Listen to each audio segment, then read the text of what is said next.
I wouldn't even be surprised if Taylor Swift announces another kind of get out the vote campaign, because while that can be framed in neutral terms, nevertheless, it is aimed at registering young people, which is to say registering them for the Democratic Party.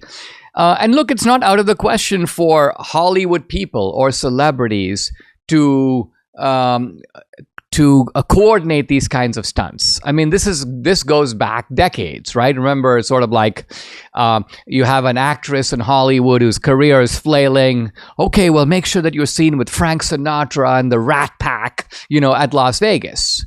So that's happened before. There's nothing about that. Or you find that suddenly you have an actor with an unknown person, and they're supposedly dating, and they're on the cover of Rolling Stone because they were seen at some party, and then the actress gets a big role in the movie. And this was actually a way that the publicist contrived to get this actress to come to the attention of all the sort of studio moguls.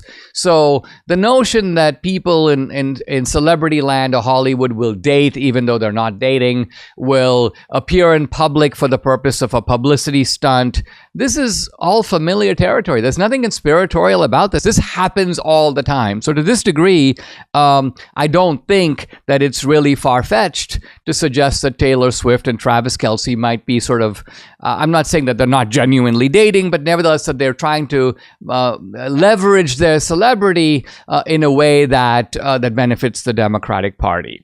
But I do want to also, I don't want to leave this topic without throwing in a cautionary note, which comes from a guy I've had on the podcast, Richard Hanania, and he uses the phrase Taylor Swift Democrats. And what he's saying is that, look, Democrats are a little crazy, but their craziness becomes mitigated. They don't pay the political price of their craziness when Republicans get even more crazy.